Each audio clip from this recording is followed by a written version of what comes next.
They just released 3 new series.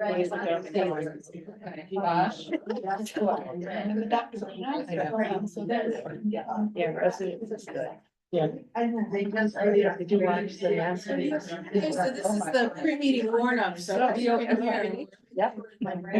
Anyone from the public has signed it, right? Surprised my, Here a few things early. he's a rebel detective. He's not just very ethical in the way he does things. I'm watching old Demon 5 series over on Amazon.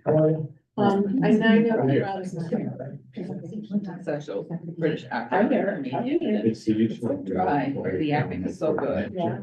Yeah. I've been watching. To start, it's a little early. No? I started early? Okay. Welcome, everyone, to the Lucy Robbins Wells Library Board of Trustees meeting for Monday, April 14th. We're just a few minutes early, but I don't see anybody online yet. When you go through the agenda, we do have a special visitor today, Joe Solomon from our Director of Facilities. So we've moved him to the top of the agenda, but in the meantime, I'll ask for a roll call. George Bernacco, Andy Brucker, Kelly DeHaas, Here. Jason Hitt, Present. Anna Eddy, Here. Pam Canary, Here. Colleen Crook, Here. Iris Larson, Leanne Mankey, Here. Maureen O'Connor Lyons, Here.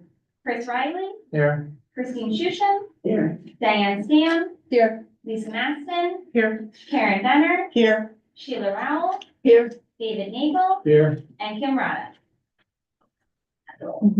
Great, thank you. Is there anybody online for public participation? No, no one there.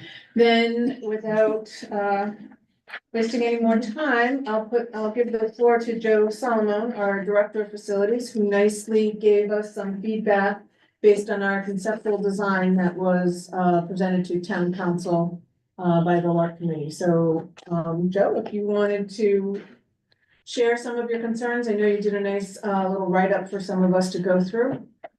Sure. So thank you for having me. I was asked to review and look at some of the conceptual plans that you presented. I think it's a very nice library, beautiful library and design.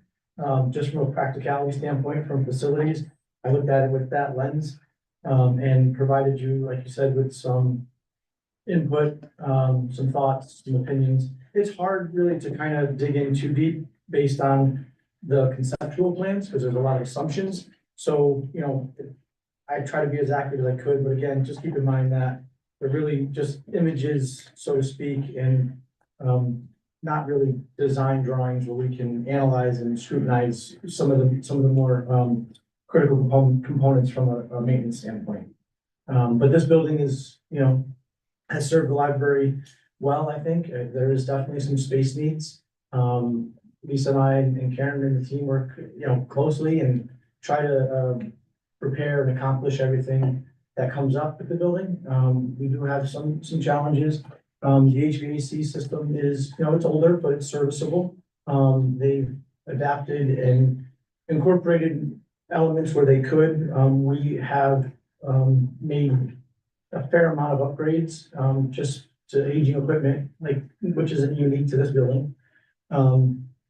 So we try to make it as comfortable for the patrons as well as the staff here. I think we've achieved that for the most part. There are, you know, there's some quirks, but I think we handle them fairly well. With the new design, I don't know if you want me to like, I can answer questions. I was just gonna say, and we'll put it out there, I was gonna say that it is due to your staff and the library staff that this library does look so good when you first walk in. Okay. There's a lot of things that go on behind the scenes Sure.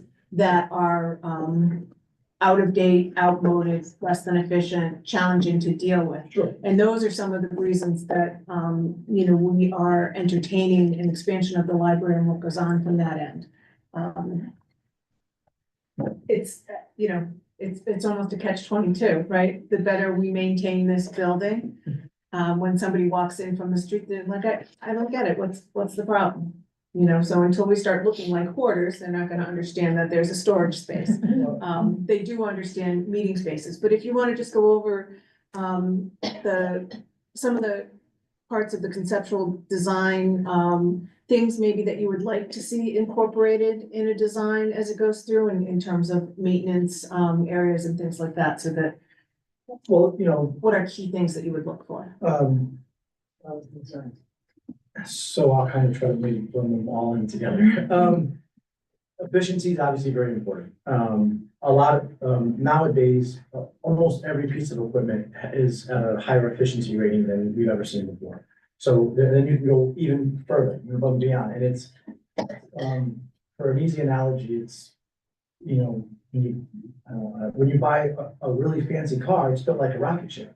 So it's really great, very fancy, nice, but it's just that much more intricate and harder to maintain than, you know, a simpler truck or something that doesn't have all the bells and whistles. So you can really go crazy when it comes to efficiency, but with that comes a maintenance cost. There's proprietary information and proprietary things in that equipment that make maintaining it very difficult for in-house staff. So we would sub out and have to contract out at a much higher rate and cost to the end user. So those things are harder. You know, I like a simpler design in terms of maintenance. The way the building is designed from the images, you know, you have a lot of exposed open space. So you still have to have heating and cooling. So that's going to be exposed as well, unless they're planning on some type of hidden plenum space. You know, it doesn't show us that in the design, so it's kind of hard to say. But you were in the Northeast, so the seasons are brutal for us. We have challenges in every season maintaining each building, and you know, new or old with the town hall, we have as many work orders as I have in any other building. Things happen. So you know, simpler, but yet cost effective, incorporating some of the high efficiency equipment to some regard, but not going overboard. I think is a fair balance. Solar, I'm a proponent of solar, weighing out the advantages and disadvantages of the PPA agreements like the town has currently, or owning it. You know, it's a little bit more money up front, but I think and some could argue you gain more in the back end. But again, there are arguments on both sides. It is an added expense. As far as the design itself, I think I can talk to what I shared with everybody. I think the living roof is going to be very difficult in the Northeast. We're certainly are not equipped to handle or to maintain a living roof. There would have to be a fair learning curve there and some education. And I don't know what that looks like. Is that a botanist, someone professional? Is that, you know, a company is there one company in the Northeast that handles that, or is there 17 of them, which would drive costs up for us for maintaining it? You know, all the glass windows, again, look great, but for heating and cooling purposes and insulation, they have to account for that heat loss and then account for it in your HVAC design and your heating and cooling design. So it kind of layers itself and becomes a little bit more complex. I know I said I would adamantly oppose a tree in the courtyard. It's very difficult. I don't take care of grounds maintenance, but for my counterparts, in other communities that I've worked in, very difficult. Obviously, the trees aren't gonna stop growing. Great And I element. think the reality of it is that this is a conceptual design, and it Understood. looks nice to have an Understood. outside patio, a tree in the middle. I agree with you. It's high maintenance. So I don't think that's a true reality that we'd have that in there. It's good to call it out at this point because it's early on Sure. and it can disappear from other renderings. The storage, I know I said a basement. I think someone suggested or asked what would be the intent of the basement. I think a basement, if you take it out of the context of what we normally think of a basement, it could be utilized, and maximize space for mechanicals, keeping things more universal. Here we have several different mechanical rooms throughout the building because that's where they could put them. So we're crawling into, we open a closet in an attic space, we have to kind of crawl under a header. They're very hard to work on and, work with. We had a small, one of the units up on the second floor, condensating pan leaked because of rust. It's just old, had the water, so we had to have replace it. Well, there's no way to really work on it very easily, so we had it custom made. So that cost a lot of money, just, it is what it is, but we got it done because we need it. So when you start looking at things independently or like that, those are maintenance costs that people don't account for in the future. So a more centralized location and system is definitely easier for us. But back to the basement, I mean, I'm sure a lot of you folks have been into the East Hartford Library. That was a renovated library that took an old building to the new building. They did a very nice job. They maximized their basement space for overflow, meeting space, storage. Meeting spaces are good down there because you don't use them every day. So it's not a heavily trafficked space. And it's a good spot for a meeting room.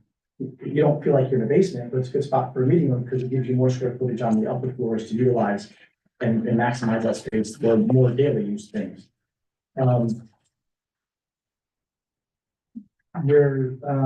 I love the outside space. I think the outside patio is a great idea. We don't have enough of it. I mean, we could maximize our seasons that way for sure. So I would be concerned, I guess, on when you're going into a little bit further is how they plan to heat and cool the space when it's so open like this. Outdoor air is really important. 100% outdoor air is what we try to achieve in the town hall.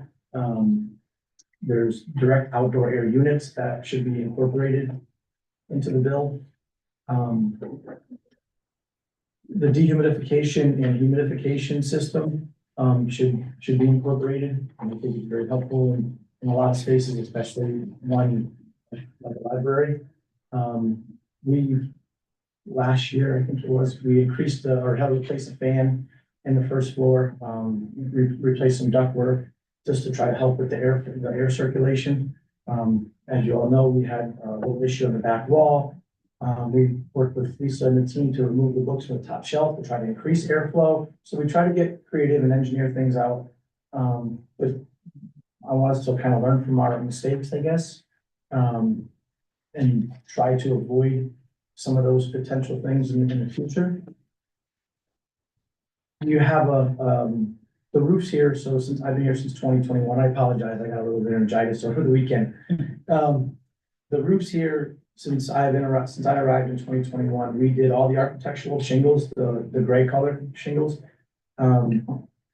We did the flat roof, rubber membrane roof between the glass and the old shingle and the old slate roof.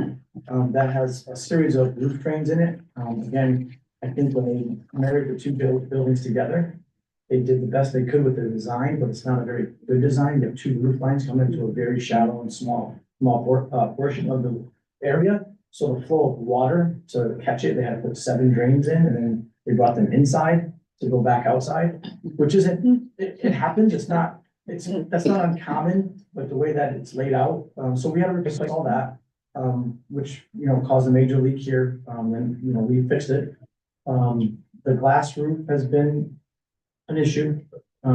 We spent a fair amount of time, money, chasing and trying to figure out what's going on there. I think we kind of got it for the most part. A really heavy wind driven rain. Sometimes we still see a few drips, but it's been far and few between since the last contractor we brought in. And I think when you, like I said, you bring two buildings together, it's always difficult. That's why I'm not a big fan of it. Because there's no good way to do it. And then you have a slate roof also. Obviously slate was a staple and it's a really good roof, but over time, because of its age, it does have its problems and failures, and we had a leak there. There's only there's more than there's only a few contractors that still have someone that's knowledgeable about slate. So, we brought them in and we're able to repair and find, 2 weeks. So, we monitor those. I love the old building. I'm not saying, that it shouldn't go anywhere. It's a really intricate and unique situation when you're trying to bring the two together. So it's challenging. Not every design is gonna be great. And I don't know that my experience with architects, they don't always look for the, easy way out. So they kind of design and then let's try to figure out how to build from there, which is fine, but we're the ones that have to deal with it afterwards. And I think that, the way the glass solarium roof is one of those areas that they, it looks nice, it's great, but it's hard to maintain. The cost estimate is, I think, budget wise, based on, and I don't know all the information that they had when they put this together, but I think some things are reasonable, some things could be a little bit low, and maybe some things could be a little bit high. But again, I think you're looking at a conceptual design, so they ultimately are basing the cost estimate off of square footage. There's RS Means is a national database that people use for construction building that helps with cost estimates. Definitely, we're seeing a trend of cost estimates about 20% higher than they should be in terms of the escalations or the certain trades. The numbers are really inflated. There are some supply chain issues still, but we don't know if it's just a crutch that they're using to try to get more money from building owners, or if there's, other reasons why the cost is so high. They have accounted for escalation for 3%. In today's market, I'm not sure that's enough. And we all know what's going to happen in the next few years. So I would be cautious, I guess, with the numbers. I hate to put too much stock in it, and I don't know who did it. So there's third-party estimating services that architects usually use. Some do it in-house. I don't know who they used, if they use an independent person or they did it internally. We can see trends with that as well. Some in-house estimators tend to be more conservative. Others outside tend to be a little bit more, sorry, it was an outside, and then, okay. Yeah, so they tend to be a little safer and to protect themselves. They don't want anybody to say, hey, why didn't you tell me it was gonna cost this much? So they'd rather be on the side of cost, which I understand.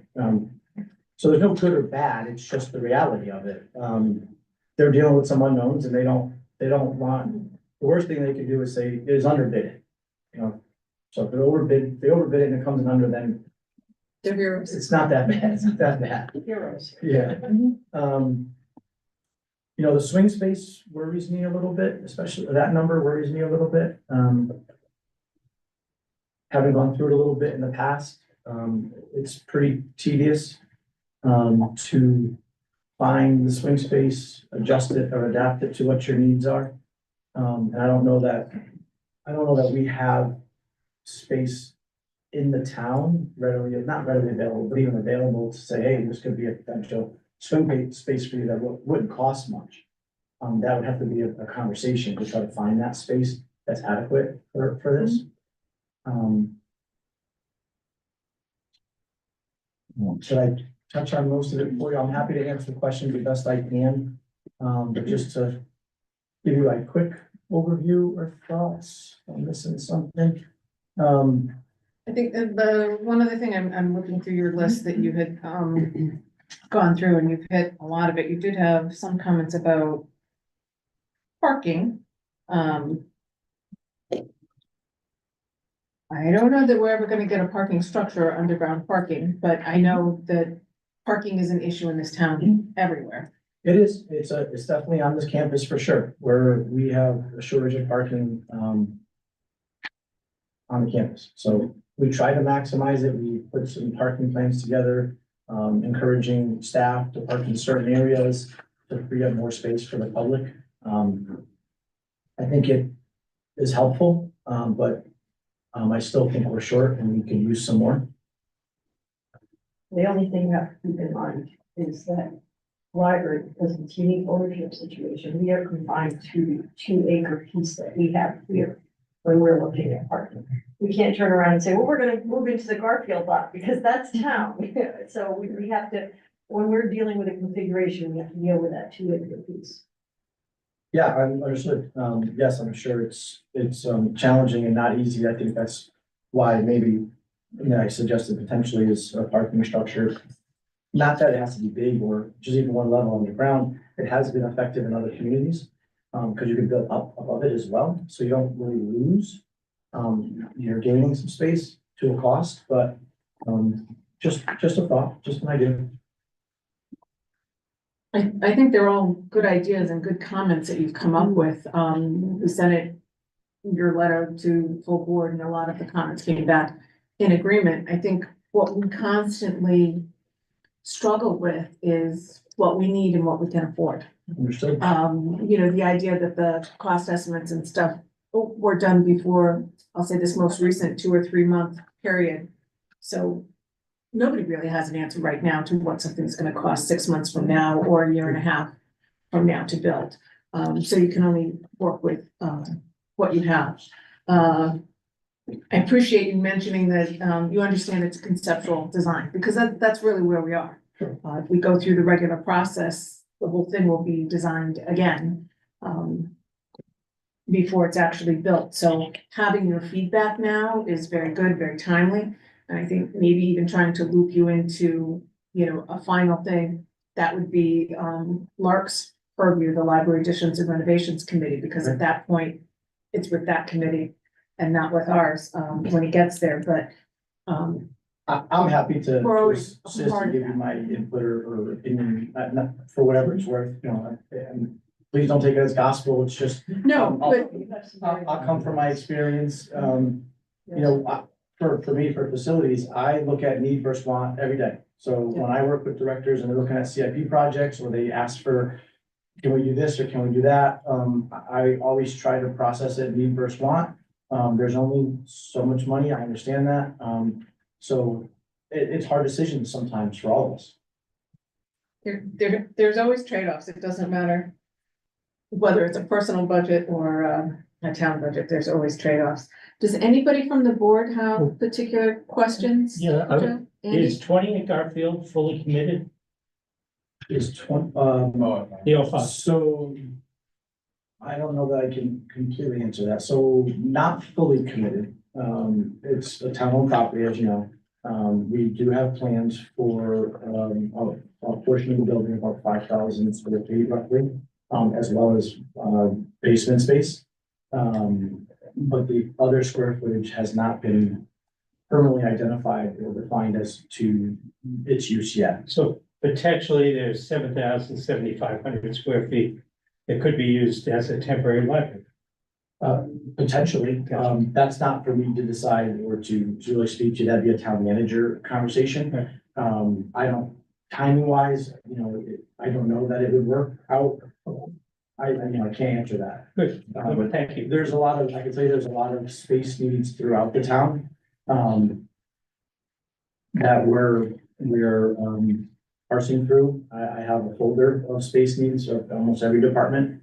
And it's hard to say one's more important than another, but my job is to try to obtain it, sift through it, prioritize it, and then, present it and work with the town leadership to determine the best course and fit it to that plan specifically.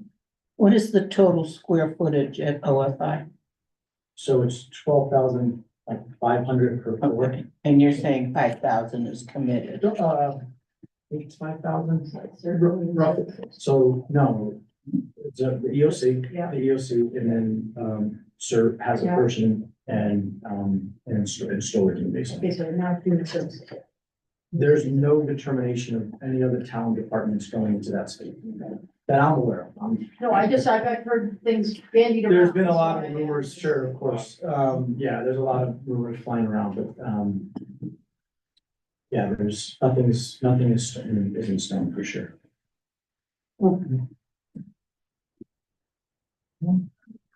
Anyone else have questions or comments at this time?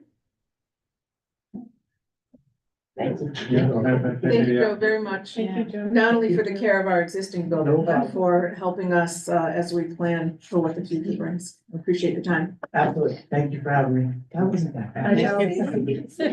Well, Lisa didn't tell you about me, did she? Thank you very much, have a good evening. Thank you. Bye, Joe. Okay, so, we'll go back to our regularly scheduled programming. So next up is town council liaison. Dave, did you have anything you wanted to share? No, obviously the council has been, looking at the budget, but not as, there have been no determinations. Nothing has been proposed. For some reason, a special meeting has been called for. It got moved around, to this Wednesday at 6 o'clock. The date when the council is supposed to make its final recommendation is the next council meeting, which is not this Tuesday, but the following Tuesday. I know as little as you do at this point. I will not be at that special meeting because I have personal commitments, so please don't read anything into it. It's just they moved it from one place to the other and, they just moved it to a date that was not amenable for me. So that's all, or as little as I know at the moment. Okay. Thank you, appreciate that. Secretary's report, I see George is online.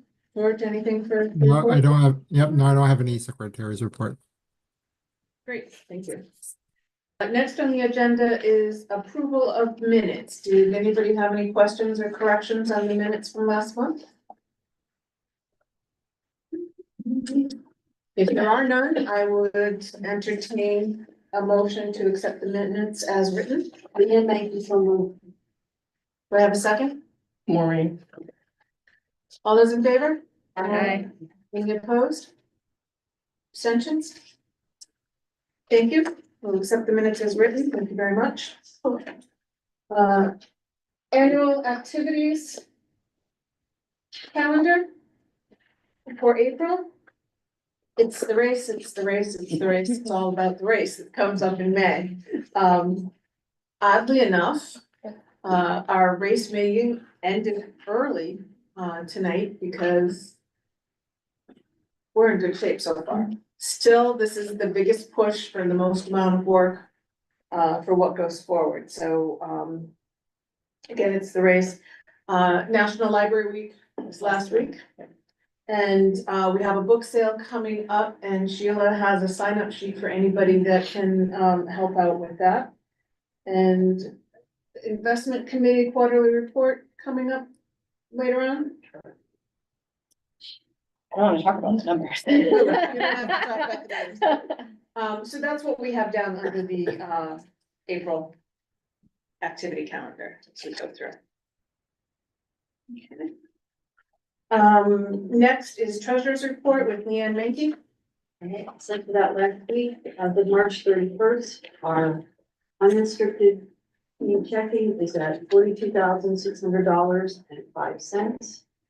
PD money market, which is the restricted funds that are accessible immediately, are at $49,490.03. The investment unrestricted funds in Kingston are at $424,164.81, March 31st. And investment unrestricted and restricted combination is at $413,040.83, again, March 31st. Kingston account. We have the penal endowment, which I've kind of codified here that it's not an accurate representation because I was waiting for some visa bills to come in for our March Hanel presentation. What we're doing now that we have our own separate account with the Hanel with Kingston is that after the event is done, I will have, we can get the money's transferred from the Hano to reimburse the restricted. So there are some funds still waiting, but it's not a substantial amount. It's probably under $700 for the March Celtic, program we had. But that's how we'll handle it. But it was kind of mid-month, so it wasn't all together. And I just wanted to make sure we were closed out before we transfer. That'll be taking place, this month. I'll have the transfer made. The restricted, unrestricted funds are broken down, and then we have the Margaret Hooker, endowment reported for the balance of, as of March 31st. $356,018.86, keeping in mind that we can't, access the principal. That's only about income. Nothing more has happened on the trust status update. We did receive the trust distributions. We have not, heard about the Johnson, what's happened with probate, if there is anything for us in that. Great. The other thing that I would ask on treasurer report is that, or just a reminder for those trustees who typically, some people give in other ways, for example, Network for Good, with consistent donations and what have you. But we would ask the trustees to consider being a trustee sponsor for the race, and we remind you to put your checks in. That's typically $100 level. And that's all I have. Okay. Any questions for Leanne? All right, I don't see George asking any questions. Okay. Thank you, Leanne. Appreciate that. Library Director's Report, Lisa Maston. Okay, the records office is done, so if you haven't gone in, you should go see it. It's no longer green. It's a light color, and everybody who works in that office now has a desk and has their own computer. So they've done a really nice job of reorganizing it. So definitely, if you have time tonight, well, we could probably make time since the library's closed, it doesn't matter. You should just peek inside, it's really nice. The Julia Mazur, who, I think we told you last month, was hired as a full-time. She was the librarian one position that had been open since 2020. She started her new position mid-month. She is split between, collection management, and community services. And right now, we're actually using her more for community services. She's been going to outreach with, Michelle, going to the senior, living facilities, and she's gonna help with the book sale. So, we're kind of just doing that with her right now. And then she's gonna do more with collection management, do with cataloging, processing, stuff like that. But she's doing a good job. She's also, you'll see her on the circulation desk as well. They're gonna be doing Eric, you can tell, a paving project, right, in Garfield? Aren't they paving it from the work they did last year? They have a grant for, connectivity and stuff, accessibility. There's gonna be some sidewalk stuff, some crosswalks and other things. I don't know if Garfield Street's on for a full pave this year, Right, but they will be doing stuff with that, and I believe they're gonna be trying to do a lot this year as well. right, so I think what's next week? I think it's next week or the week after, part of Garfield will be closed off as they're doing work, so there's. So are they just paving and striping Garfield, or are they reconfiguring it? There's no reconfiguring going on. Now, Okay. part of it is, again, it's part of a grant they got, and town hall was constructed for connectivity and accessibility with the park and everything else. But I think it's just sidewalk, crosswalk. Right, and they're finishing that stuff, but they're gonna be closing parts of the Garfield lot off, so it's gonna be really tight parking for probably about 3 or 4 days that week. And I think it's next week. Or no, maybe it's the week after. Yeah, the week after, yeah, just before the book sale. The truck can get in and out. No, it'll be fine, everything will be fine. We had the Sleva event, that's from an endowment, and what we do is we bring in a popular children's author to visit all the 3rd and 4th graders. So this year it was Lauren Tarshi, and she wrote a series called I Survived, and it's children's books that talk about historical things, like usually like a bad historical event, but they survived it. So like one of them was like the Titanic, and one was earthquake and things like that. But anyway, she came and spoke to all the 3rd and 4th graders, and it was 2 days. And she was really, the kids loved her because she had a really hard time reading as a child. And yet here she is, an author, and she, she really related well to them, and she donated 10 books to each school for their Nice. libraries. Bailey said she was just really, just a wonderful person, so they did that. And we, the IMLS, just kind of giving you an update, I had a meeting with the Library Connection on Friday. We still don't know what the, how the cuts are gonna really affect us, but one of the things everyone's kind of talking about, that they would not be surprised to see the delivery system go away throughout the state. So that's really challenging because, how are you gonna get the books to and from the different libraries? I guess the state is not, they're not required to have a delivery system, but it has been funded by the IMLS grants that they get from the federal government, so it'll be interesting to see what happens with that. And Lisa, I just saw it recently too, I think it was a different state, but they lost their Hoopla access as well. Well, that's the other thing that, I think it depends on how the state uses the grants, but they do fund a lot of the databases that you see the icon databases on our website, those are funded by the state. So they're free online databases for patrons to use. So those could potentially be going away, and databases are very expensive. So we just don't know yet. We haven't really heard yet what the effect is, that they're already talking about. There's a few things that might end in September, but the state library hasn't put much out yet about that. So I'll let you know more, but it's, it's pretty scary to think what, especially if you don't have a delivery system. Our consortium pays for a delivery system. So the state delivers 3 days a week, and they only will take 3 bins of books each time they come, and they'll deliver 3, and that's it. So we have another delivery system that comes 2 days a week, and they take everything and they deliver it, but we're paying for it. But it's gonna be more money, of course, to pay for it, maybe 4 days a week or whatever, so. And I think that the feeling is that maybe the state wants us to pay for it, so they don't have to pay for it now, so. But the big thing is your card right now, you can use it at any library in the state, and you can drop your book off at any library in the state, and it'll get back to the only library through delivery. But if the state takes it away, it's gonna be much more challenging, especially for smaller libraries that aren't in a consortium. So. I did want to thank you, Lisa, for bringing that to everyone's attention with the thing, I mean, I'd already been kind of following it in the news, but, just bringing it to our attention to, maybe we can speak up and try to do our part, so. And one of the things they were doing, like what Andy had said, that it's not just, it's reaching out to the people that, might have some say other than our state, the federal representatives that we have, that, you can talk about, letting them know the importance of libraries in general. So. And it really helps us leverage the statewide or the consortium collection. So Right. that the town is not responsible for buying everything, right? We can all share.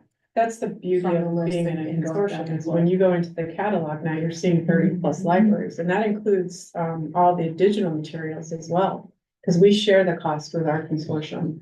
And the state does have, they've been slowly expanding their digital library as well, to kind of add, so we have additional things to choose from. So I don't know what the effect is going to be on that as well. A lot of these statewide platforms could be affected by this. So the flip side of that is we have to potentially be aware as a board, as we're looking at monies, we might have to step up to the plate for some of these things that. And we need. with the Hoopla that Chris was talking about, that's a very expensive product. Because we get charged every time someone downloads or streams a book. So right now, we can only afford, what is it, 8 or It's 6 now. 6? You're only allowed to do it 6 times a month. Because if that's that expensive for us to be able to, make it available to everybody, and it's only for Newington residents, but it's very expensive. It's like 30,000+ a year. And it's very popular. Yeah, So you and better read rightly that book, so, listen because to that it's, book. when you Hoopla, it's available. When you go into Libby, there could be like 160 people ahead of you for a book. Waiting. So, that's, that's unfortunate, so. Anyway, on that happy note, I'm all done. I'm all set. Thank you. Assistant Library Director's report, Karen Benner. Lisa mentioned Julia, Mazur starting the full-time position. Her part-time position is vacant. I think we mentioned it at the last meeting. We just finished, testing, candidates. There were 8. I think we're gonna move forward 6, so we're gonna start the interview process next week, right next week. Anyway, it's coming out. We're trying to get that position filled because it's critical, especially it's being in children's. We're coming up to summer reading and school visits and stuff like that. So, so we're moving ahead with that. We're also doing some in-house staff training. Some of it is technology based. Some of it is being done at the reference desk, probably in children's, and circulation. So it's staff members are doing training with other staff. And So we'll probably do building training. for yes, yes. I attended a roundtable for assistant directors, which was interesting. The people that attend are not normally people in this area, from libraries in this area. Like we had someone there from Bridgeport. There was somebody there from Easton, really small libraries. So it was kind of interesting to hear what other assistant directors' jobs are and what other libraries are doing. It was a long time coming with this roundtable. I think it's new within the last couple of years. So it's kind of a nice way to connect with other librarians that are sort of, dealing with some of the same things that you are. And then we are going to be, the high school is holding AP testing here again this year. So they're starting it's May 5th through the 14th. And there's going to be multiple sessions. They're starting at 7:30 in the morning, and then they're having sessions at 1 in the afternoon as well. And I think what's new this time, Carolyn has been dealing with them, is they need to download everything on their devices. So they're bringing their devices. We're trying to make sure, we should be fine with our Wi-Fi, but Of course, it's gonna be fine. yeah, It's we're not gonna crash. gonna have 30 students trying to download at the same time, so. And We're gonna be prepared. Community room. Community room, library room. And that's it for me. Okay, thank you. Any questions for Karen? I have a question. I'm Yes, just Anna. curious about the training, that you're doing. Are you doing cross training? Is that, We do, or just reinforcement? well, we do training, it's both, I Yeah. would say. Some of it is, in the specific to departments, but other departments are welcome to come if they want to learn things. If it's technology related, that would be all the departments. But I think that also, we've done some cross training. We actually have some people that have worked in multiple departments and that actually do now. So we can reinforce that, but there's also things like we're thinking about also like emergency exits, what to do when because we tend to lose the power in the summers with all of the storms. Like what to do, where are the emergency exits, how to set the alarm, how to turn it off when you lose power and it comes on, that kind of thing. Oh. So that's the kind of stuff we want to make sure staff. Operational stuff. Right, because it always happens on a night or Saturday. Right, on a weekend. Yeah. And you're not here. Well, we get the calls, but yeah, we're trying to make sure they feel comfortable. Thank you. Any other questions? Just a quick question, I guess, regarding the Triumph grant. I know that, you received the $4,000 for this year. Do you still have some funding from last year's grant? Because I didn't know something on like the finance, programs that have been funded for that, and then. I think they did, They children's still have a little use So a little most, bit. Children's use most, teen had a little bit left. right, But I exactly. mean, we were talking like a couple $100. Okay, Yeah. okay, I think the teens spread theirs out through the whole year more than children's did, okay, but they're so excited yeah. to be getting that funding, so that was really great.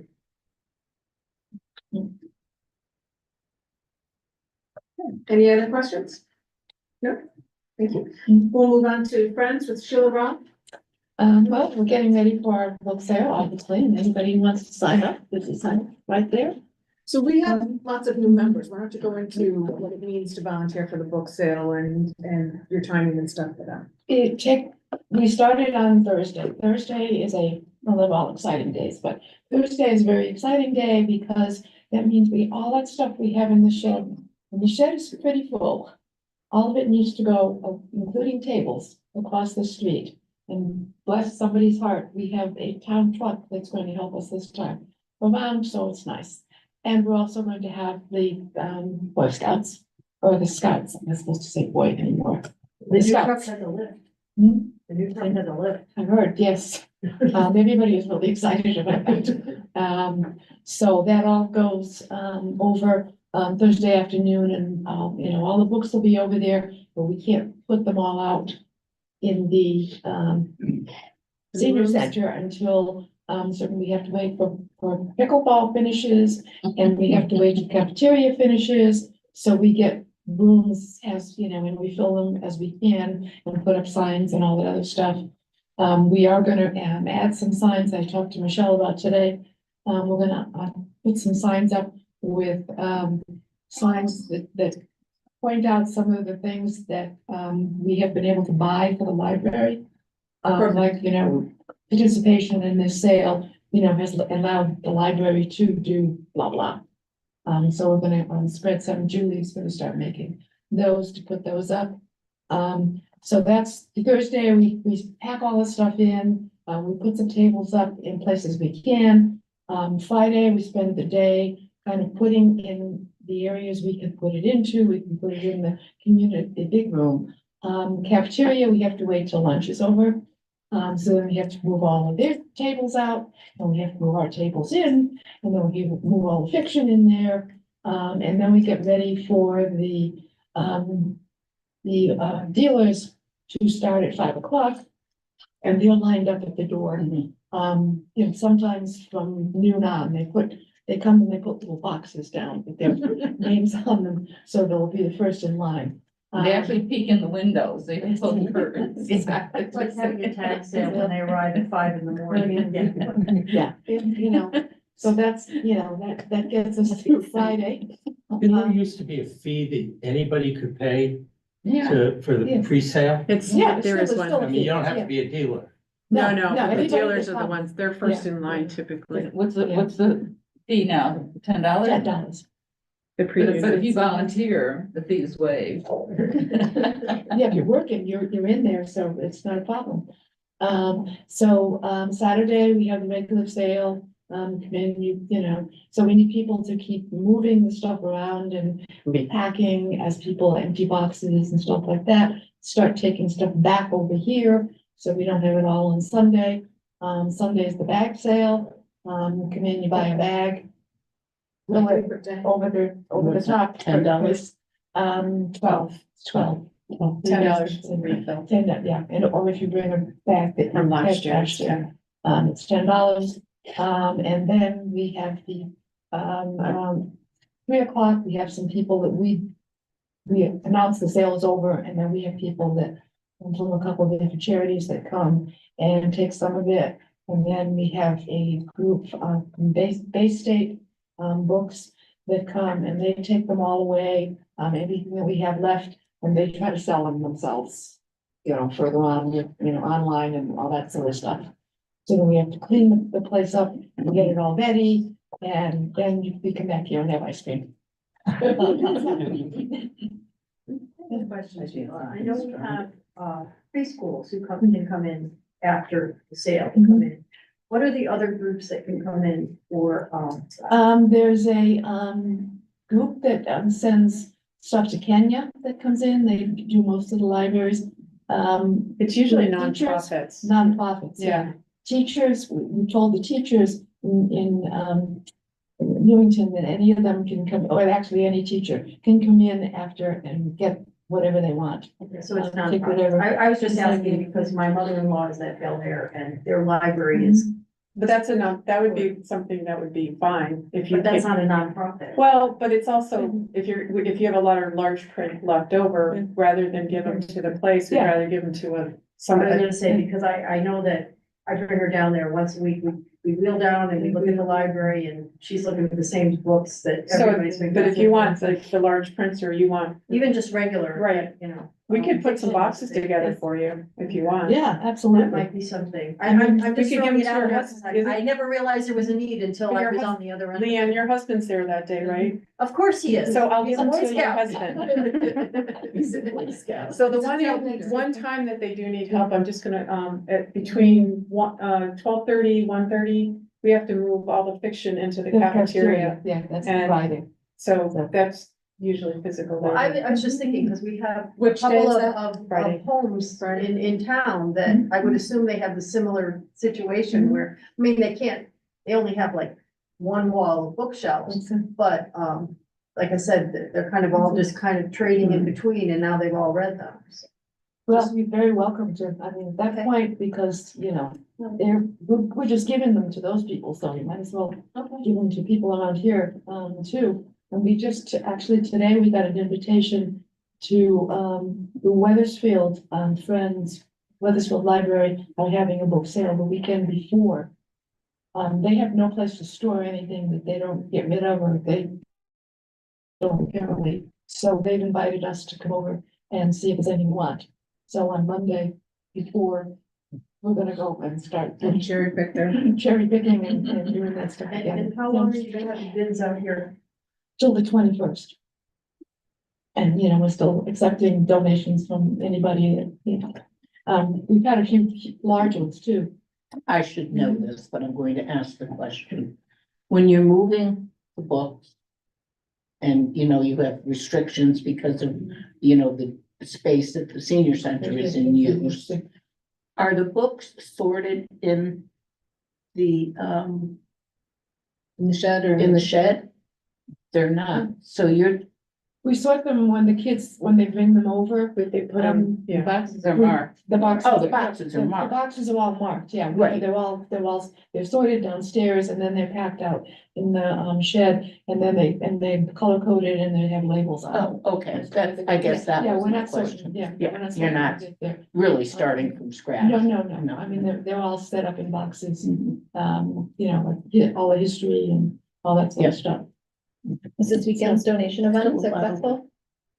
This weekend, it was very successful. Yes, we had a lot of donations. I want to thank everybody. We had some people bring books down. It was a little chilly. Yeah, you guys Like look a little dreary. Yeah.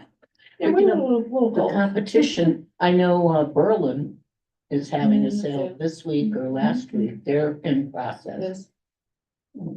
I think Weathersfield, they called to see when we were having ours, so they didn't have it the same weekend, which is nice, not that. And we know they have no place to, I mean, they really have no place to store, so we're gonna go over there Monday morning and see if we can get them out for them, see what's left from over there. So, that's pretty much what we're doing right now. So you have your, Yeah, I have anybody who wants to come and you're looking for people to sign up in 2-hour blocks? and whatever, What's- whatever they can do. We have some people that sign up for the whole day. We have some people that want to do just the morning, just the afternoon. We need people to do some counting. We will have some students there who will be doing some counting, so, you know, counting the books, cashiers.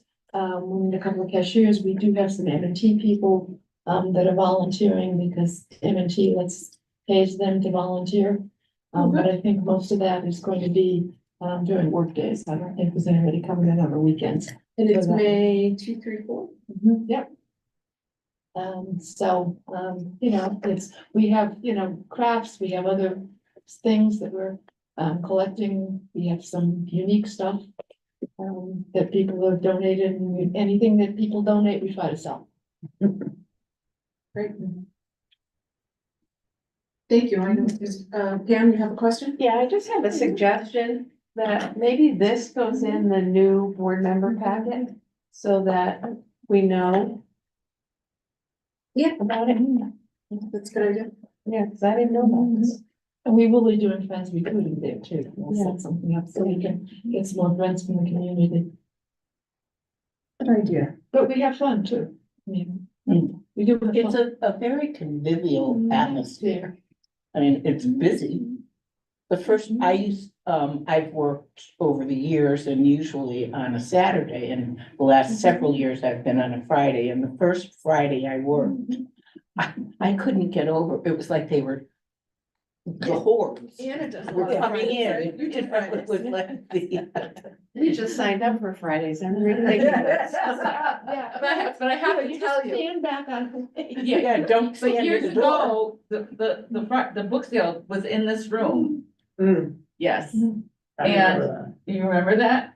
And How? the pre, I remember the front lawn. and we had the front lawn. Outside. But when it was in this room, I would work it, I would stand in that corner to be out of the way, because otherwise you're gonna get trampled. The fall sale used to be a paperback book sale, and that was in the community room. And you were literally like crawling under tables trying to get it. It was so bad.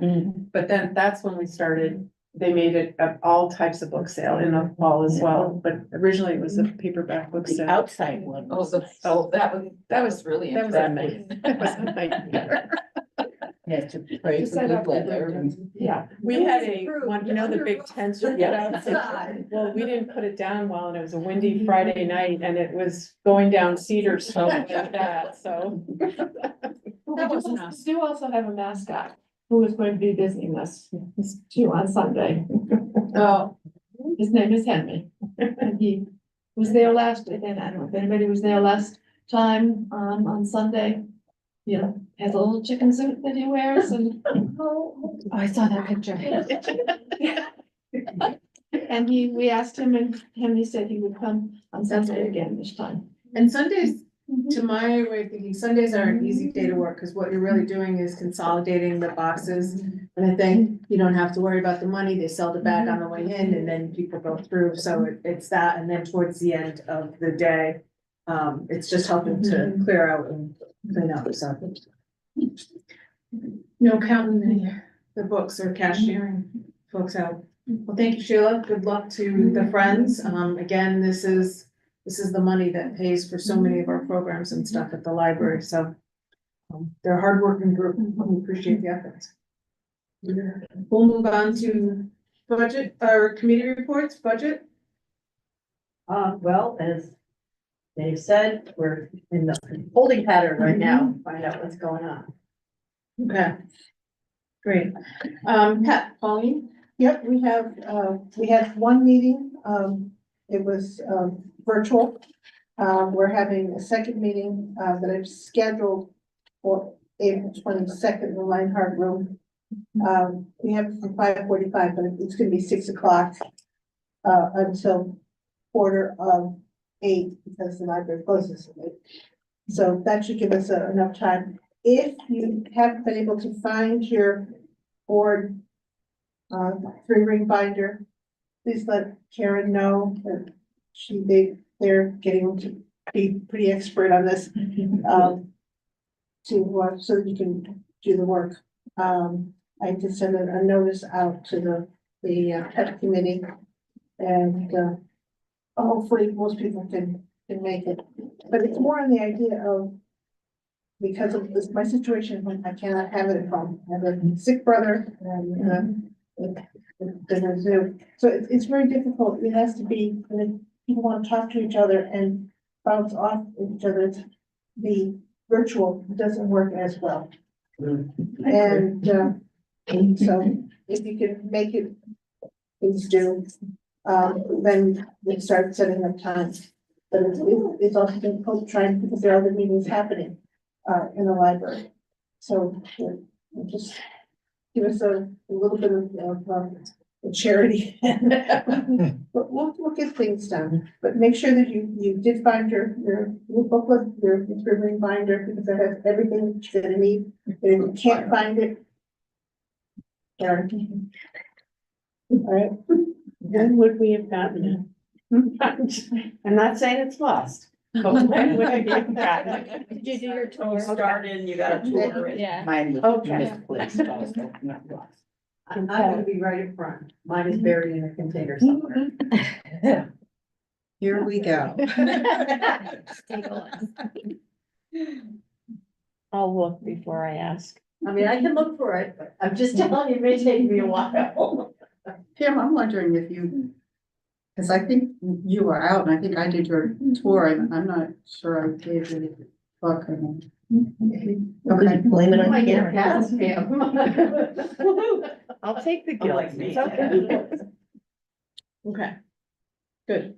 Thank you. I'm glad to see those meetings happening on a regular basis. I know that you had split your team up a little bit to work on the different projects, so thank you. Glad that's going forward.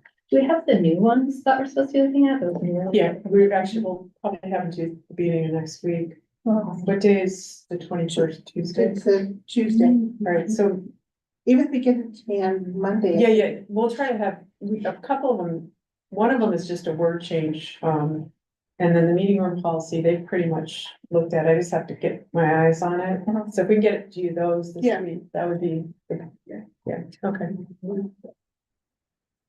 Good. Thank you. Investment, Kelly? If you looked at the reports, you'll know that the market volatility did not spare us any grief there. What I still have to do is connect with Dean and just make sure that the way we're invested will still continue to produce the income for us that we're looking for, even if the market value itself takes a little bit of a hit. And cross our fingers and hope that everything levels off and bounces back a bit. Any questions for Kelly? I wait then. Okay, thank you. House Committee with Diane, myself. So, we talked a little bit last week about, or last month about the mold remediation stuff, and that has been done, and fixed. The, total cost for that, right, we talked about the cost and what happens was $18,286, paid for by the town, not out of, board facilities, but and there's probably some more books that are not in that total, right? They're not in this total that I have. About $1,445 worth of retail value that are still under consideration for being replaced, due to the mold and mildew situation. We're seeing how clean they could have gotten. But again, it's great that all of this was done, but this is part of an aging building, right? For all the years that I've known, we've been able to put books on that top shelf and now we can't. So that's one less shelf that we have to deal with for an existing collection. As we go through and monitor things, so. Did you move the bottom shelf too? Right now, they don't have books on the bottom shelf, and just all the top shelves are empty, and then they've shifted the entire nonfiction collection to go around, because it's gonna come into the stacks now, it's not gonna be just along the wall, but I think they've tried not to put them on the bottom too for now, if they can. Eventually, they might have to. Again, it's the whole circulation, area reason for that and the aging system, so. We're good with that. I do know that a lot of the work orders have been, put in place with the town to help us be ready for the 5K race, and by being ready, I mean, make us shine. You probably see some of the daffodils that come up, but mulching in the beds and, just getting us shipshape, and the town does that, and it's always weather dependent, but we have 400 people mulling around between the library and the town hall, and if there's ever a time to, dust in the corners like your mother-in-law's coming, that's the weekend. Right. Now that you mentioned the mulching and stuff, there's two little statues out there and they look very weather worn. I don't know if They're it's. supposed to. They're supposed to. I like them. They're supposed to look like that? Okay. So that's what's going on there. I'm just trying to see. I only have one thing to, add to that, Diane. Joe and I just talked. We're gonna ask to have a work order come, or whatever you call that action report you have to put into him. He will take those drapes down after the race, so that we're not without, because I have to use the bases that are inside to do Yeah. it. But he said if we give them the order after the race, then they'll take them Okay, out. sure. I just didn't want us to be there, and I don't know quite what's under there for us to be looking at. Okay, great. And then I was just looking for the test. So some of the outdoor items that we had on our walkthrough and list, this is one of the downsides of having some of the older buildings. Some of the areas need to be tested, for lead paint first, because it just takes you need to know what you're dealing with to know how suited up you have to be, to deal with it. So all of that is moving along and going along very well from the house standpoint. So we got the steps that are done, and you already reported that the, reference office has been completed now. Leanne, you have a question? One other thing, I did put out some, we've had some tentative discussions about the Churchill door, which needs repair. It's starting to run on the bottom. That is a specialty carpenter who does something like that. So, in the course of discussions with various people in the business, I've been putting out feelers for a specialty carpenter. I don't have anybody yet, but, before we look to say, potentially apply for a grant with the state historical preservation or anything like that, even if they're not available, but at least we have some idea of cost. So, I haven't gotten any farther than that, haven't gotten the names back yet. But hopefully we can do something about that before we lose the whole bottom of that. Great, thank you. Any other questions for house? Next up is facility and site, Christopher Riley. All right, so facility and site, I just wanted to mention, I think on March 31st, we had a grants meeting with the town manager, the assistant town manager, and the town grant writer. And we started discussions on the Connecticut State Library grant. That's one of the ones that we're looking at for facility and site. We also received a lot of information, I'll say, on processes and procedures of what we would need to do to get towards referendum. And during the meeting, we also had gotten approval to go forward with the structural engineer that Eric, who was in here earlier, had provided us the name of, which kind of leads me into another thing that we're going to be talking about probably in our LARC meeting, as well as just making sure that we have sufficient LARC funding going forward to support the needs that we need to get towards a library expansion, which not only now that the structural engineer cost has been out there, that leaves about 7,500 left in the LARC funding. That's been, dispersed over many years. 2015, thank you. And so at the next LARC meeting, we're gonna be discussing that. We're gonna be discussing kind of going forward, because we've been using an architect for our conceptual design, and we're gonna need that support going forward for presentations and stuff that we're doing there. And also for one of the next pieces that we were looking at too was trying to, we've been looking at some project management firms to potentially help us with marketing and construction estimates. Those costs and everything like that. We've had 2 calls with 2 vendors so far. There was a 3rd vendor, but was determined not to be a good fit for what we were looking for. But all those things cost money, so that's one of the things that we're going to be pursuing, is just through LARC, because they're the building committee that interfaces with the town, to try to get that in place.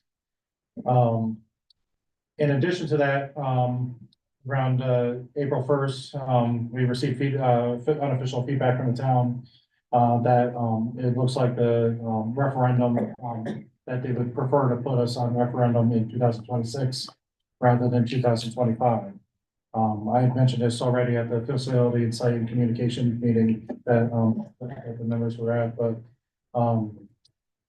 looking at this, that does give us a little bit more time. What I did at the facility and site meeting and provided was I came up with a task list, because I don't want us to lose momentum. I don't want us to just stop because, we're not going this year, if we're going next year.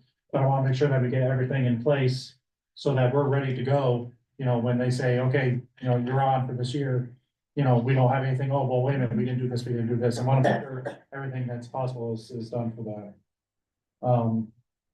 In addition to that task list, I also had sent out to the board just an updated frequently asked question in fact sheet, just so that everyone has the same information, same voice that we've been presenting for it.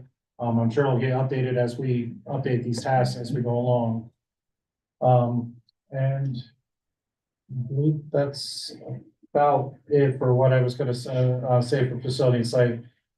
As I said, I just don't want us to stop just because, you know, we got more time. There's a lot of tasks and a lot of stuff we can take care of and get, you know, done now.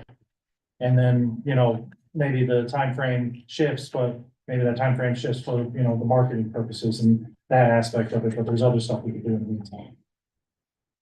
So is it Lark's intention not to ask to go on referendum?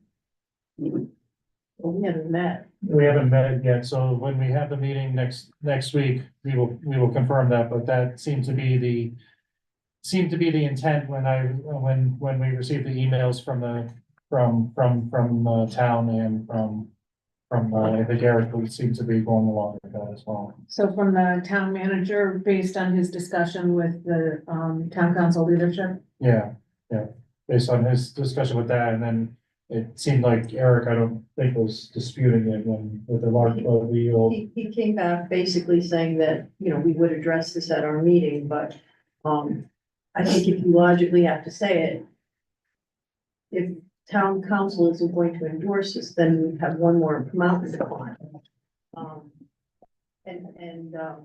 Certainly, and I don't want to blame economics or whatever else, but things have shifted a bit since our February presentation. So I think we have, if we don't do 2026, some of the things that I'm trying to look at this glass half full. 2025. 2020, yeah, but if we don't do 2025 and we move to 2026, I'm trying to look at glass half full. A lot of things that Joe brought us, for example, these are things now we can be more in depth about looking into the mass timber roof. We can look into,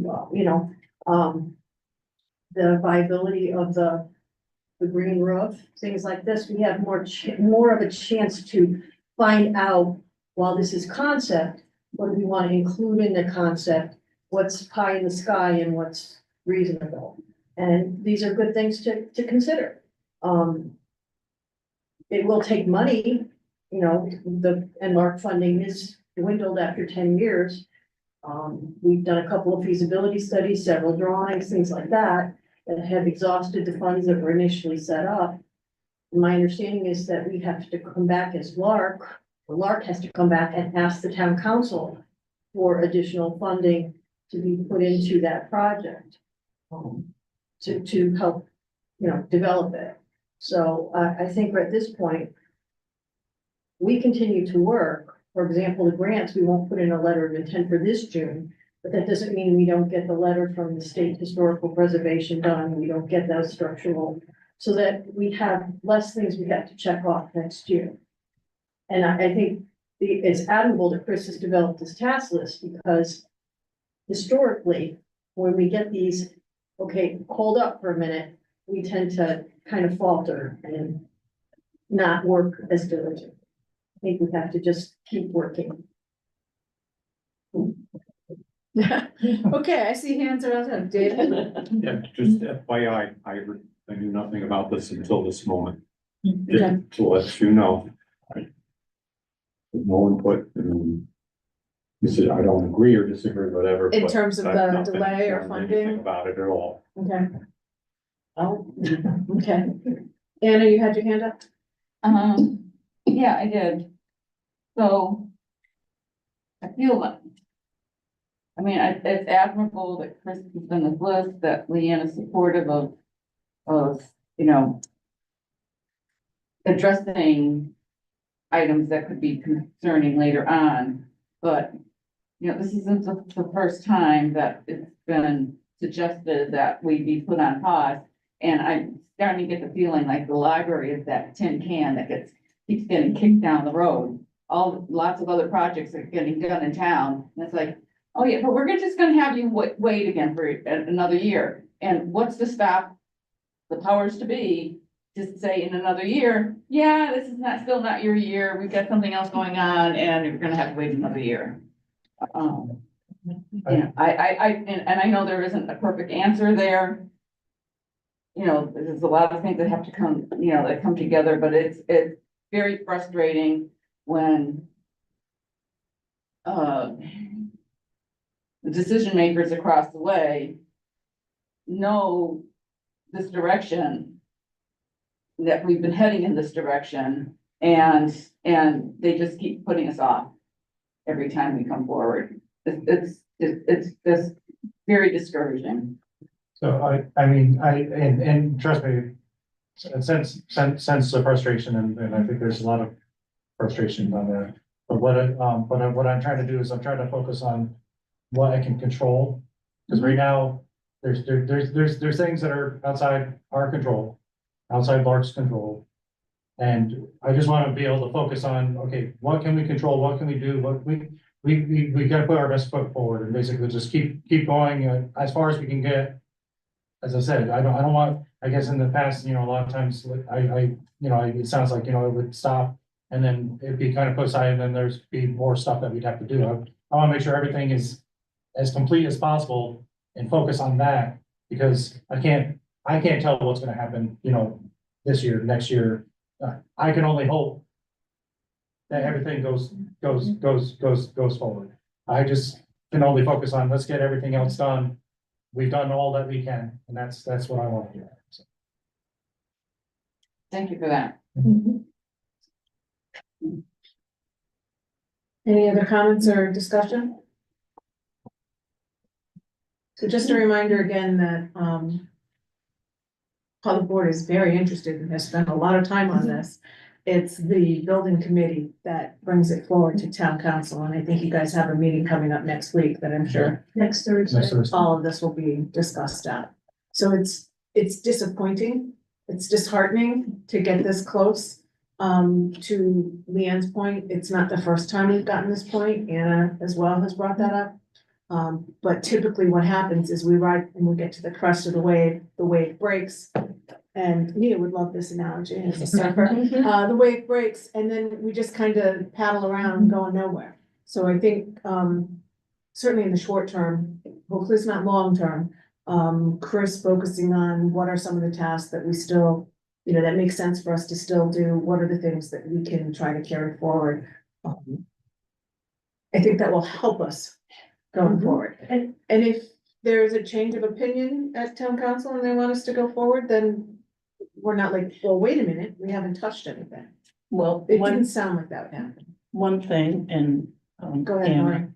and for those of you who weren't at facilities meetings. When we met with the town manager, assistant manager, and Sonia, the grant writer, about the state library grant specifically, and then other grants that might be available. And apparently, and this is something different from the last time, and correct me if I'm wrong, that we applied for the state library grant, you can't even go to referendum unless you have funding in place. Or to go for the grant without the referendum. So we're So what it Screwed. means is we're not going to, and I look at it, let's look at it in a positive way. If we're not going for referendum in 2025. We can still work to the grant. There are still things we have to fulfill. Just 2 years ago, we were filling out, now they have additional things that like the state historical preservation letter. The fact that now And it's needs a structural requirement, engineering. the structural engineering we knew we had to do, but we will have accomplished that. So those are things we can kind of check off the list. And we still have the basic, we don't have to reinvent the wheel because of the work we did 2 years ago in terms of the form and things like that. So we can keep working to that.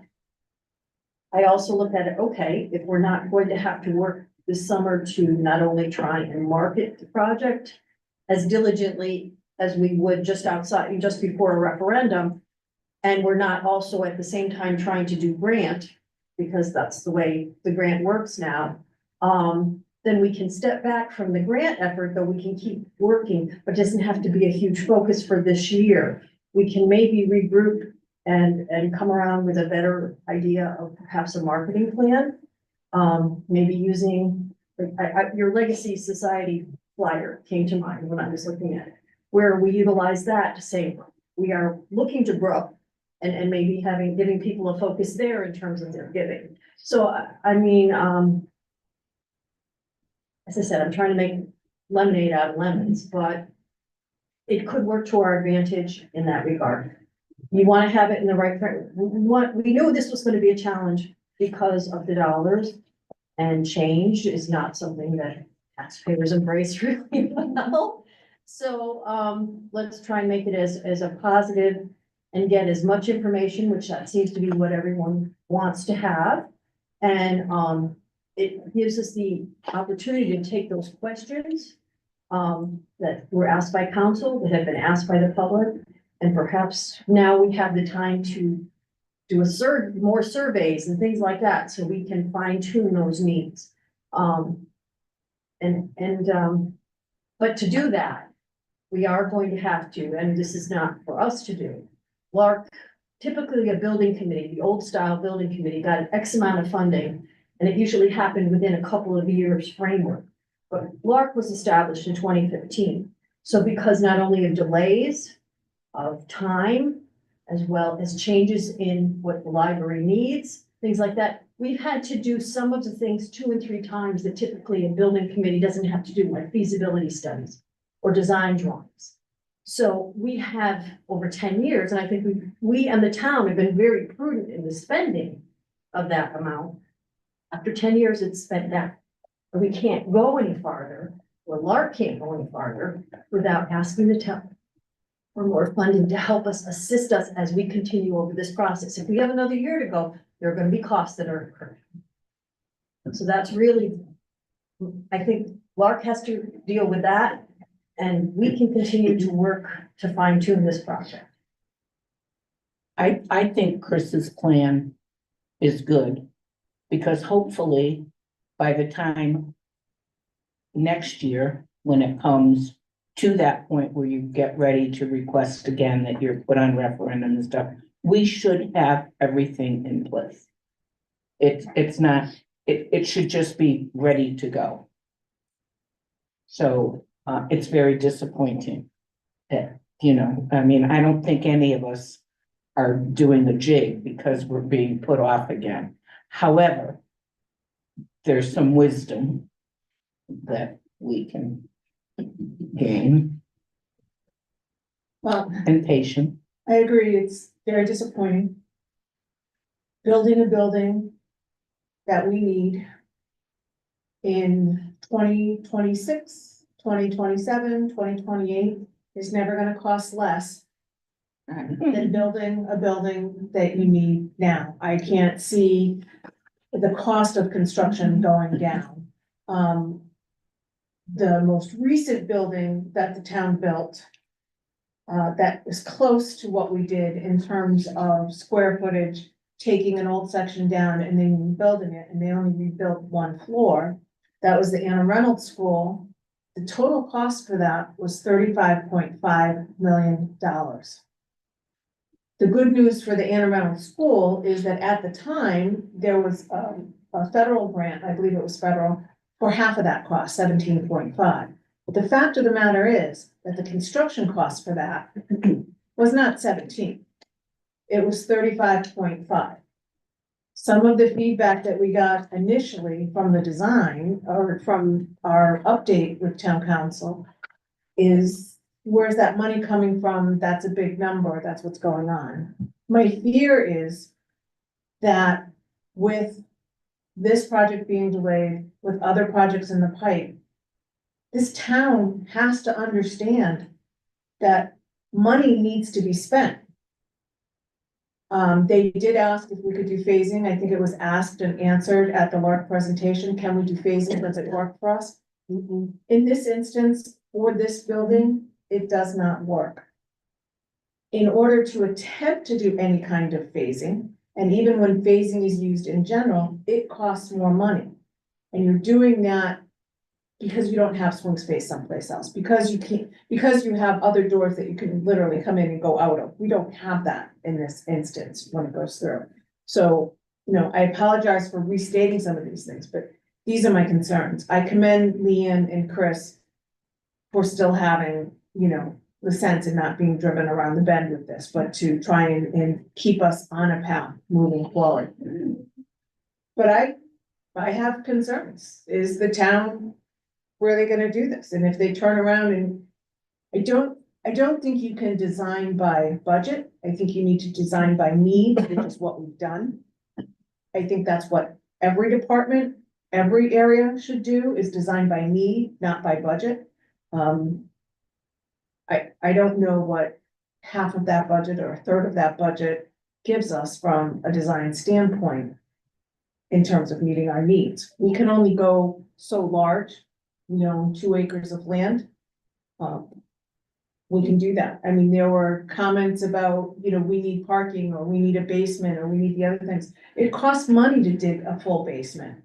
That's not gonna reduce the cost. A parking structure, it costs money to build a parking structure. That's not gonna reduce the cost. So we've heard a lot of ideas from a lot of different people in addressing what the needs are. Parking is a real need in this campus area of the town. I don't think anybody's come up with the right solution yet. We maximized our 2 acres to get as much parking and as much building in space and as open and flexible, because those are our needs. I don't see how going to referendum for, less money a year or 2 years from now, if that's when you start building. I don't see that money amount gets less. So that's my concern, that if people are stalling because they want to wrap everything up together and spend less money on any particular project, I don't know if it's gonna meet the library's needs. So I think we need to keep going forward, and I think we still need to advertise. And probably the biggest comment, the most accurate comment out there, one of the things we face the most of, is trying to educate the people that don't walk into this library on a regular basis as to why this town needs a library, what it does for the community, and what happens there, because they're the other voters for the referendum. So that part, whether it's the marketing, instruction part, stuff like that, I think that's an important piece. I think that's the part that is the biggest hurdle for us, and will be no matter when we go to referendum. So again, I commend you for the efforts that are going on. I hope that, Lark discusses this and figures out, where we should be on this, and that we do continue to move forward. I don't wanna get stuck in here we go again, we're waiting, we're on the back burner. Just one more thing, Diane, to what you said about getting the non-library users on board. Obviously, that's very important.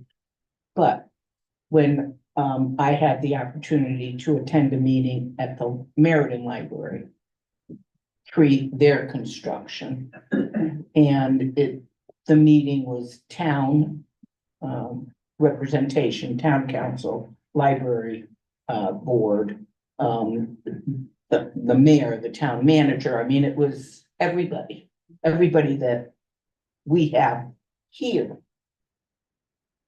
But they were all on the same page. It wasn't the library promoting the library and the town saying something else. Every single person in that room was for the project. And it went forward pretty smoothly and pretty successfully.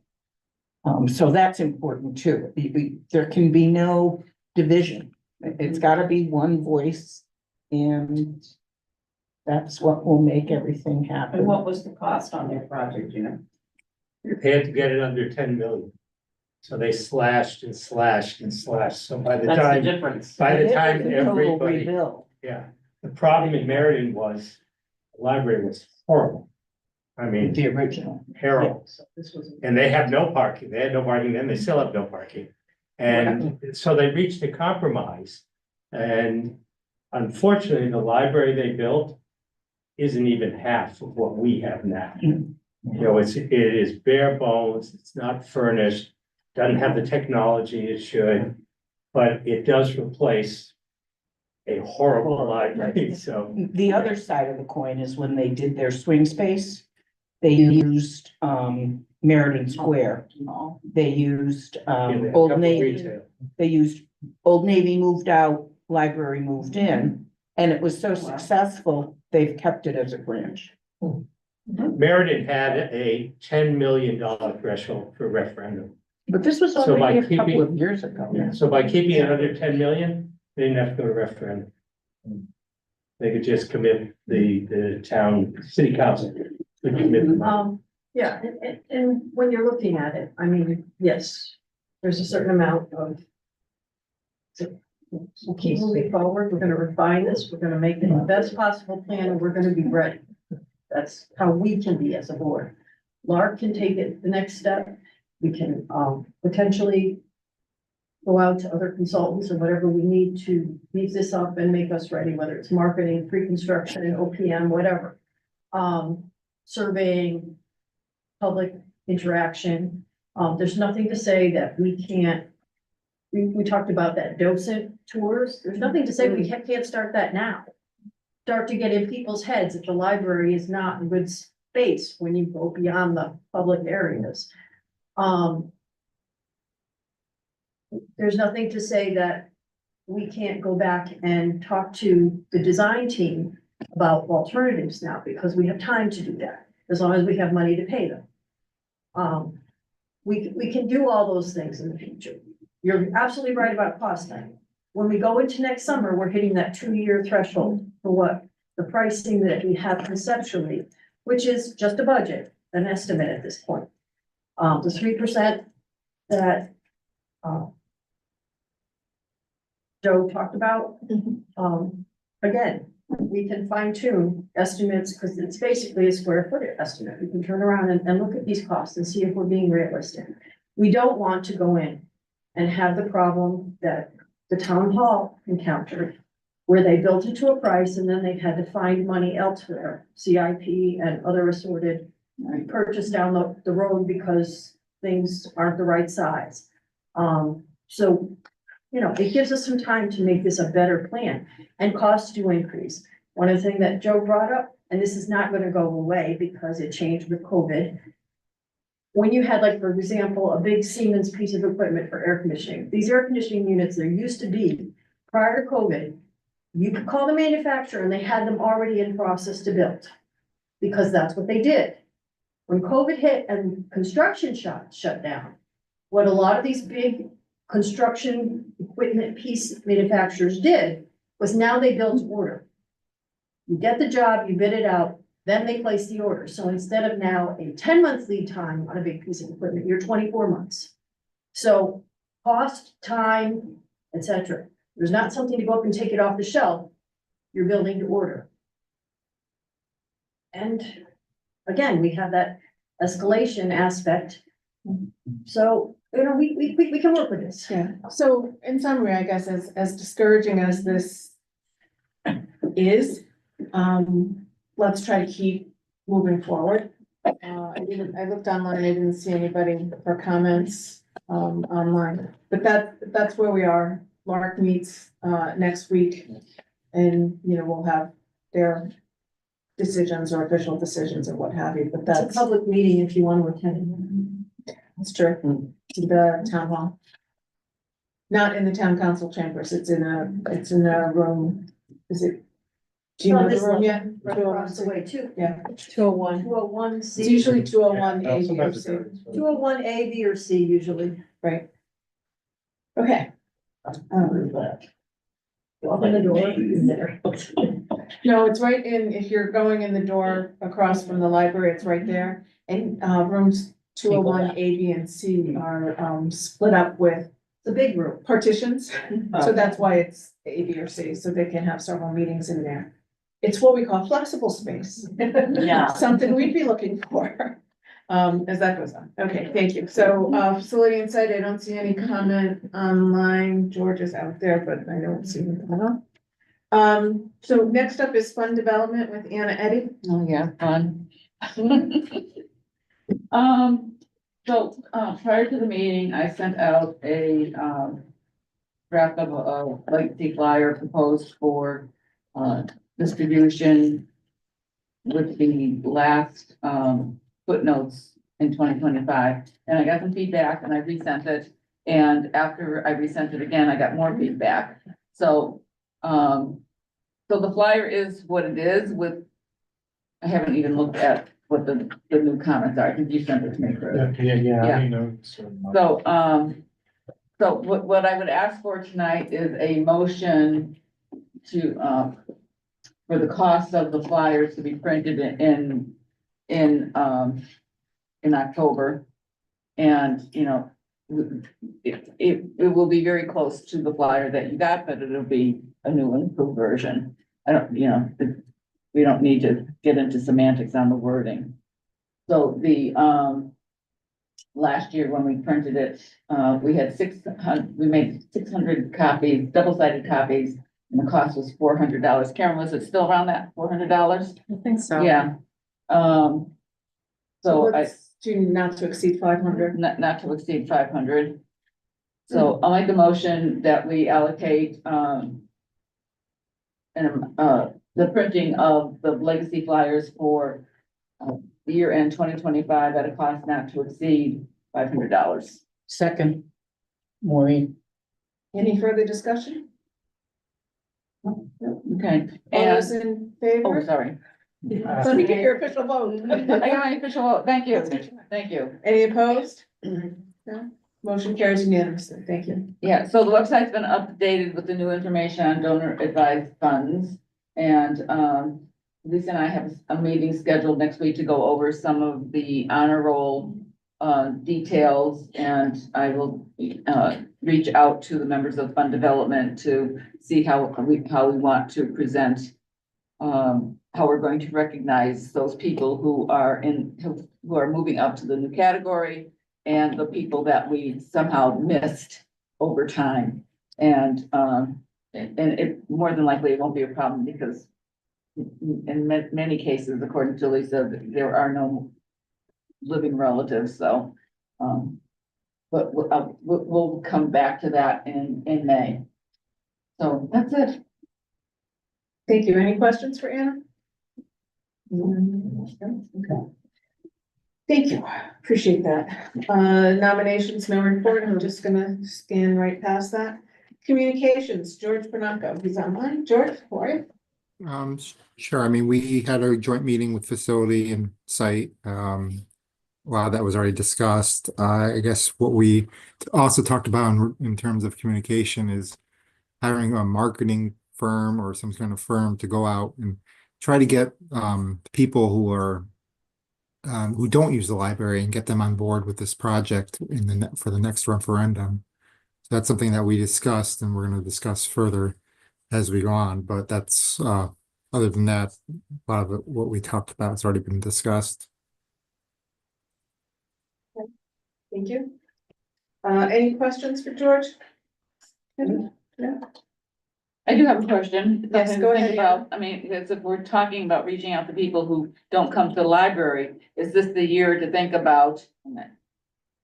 And don't throw stones at me, to have a booth at the extravaganza, because more of the population goes to that. And, you know, I don't know, I mean, we might reach out to some people then. We did it a few years ago and we had like a little game thing, spin the wheel, and they got, you know, 3 little chachi things and, Was that during the 80th I don't remember. 75th. or 75th? That was pretty successful though. But, you know, I mean, if that's, you know, something that we want to do, you know, we need to think about that, you know. I don't know, if the Parks and Rec would probably charge us for a booth.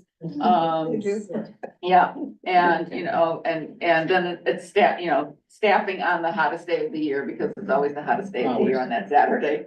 But, you know, but all the, it might not be a bad idea, because a lot of the, other town committees, including the Democratic Committee, the Republican Committee, you know, our state, they're all there, and other nonprofits, and, you know, it might be a time to make ourselves visible, and, you know, it will be what it will be if we do it. But, and we can, you know, bring our board with us and answer questions, and by the way, I should say, Diane, we didn't talk about this, but the Friends had a meeting on Wednesday, was it Wednesday? Last Wednesday. Last Wednesday.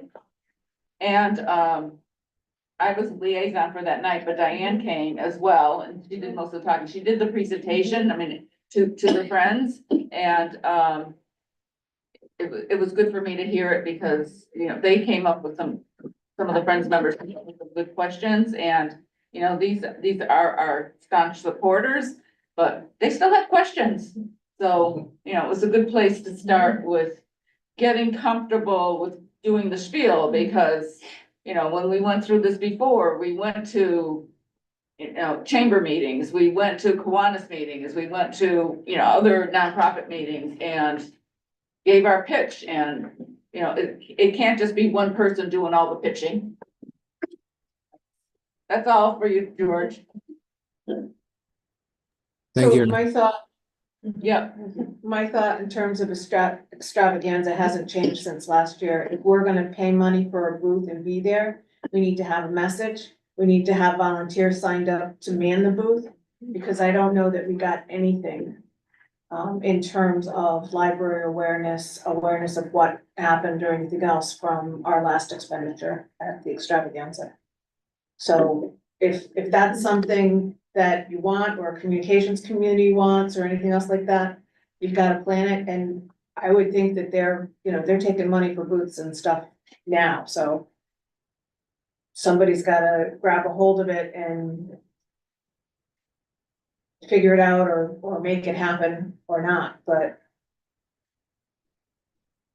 if there's a survey that we're gonna give out, we have to have the survey. If there's, you know, games or something that's gonna have, you know, draw people to the booth to get that interaction, then we have to figure out what that is.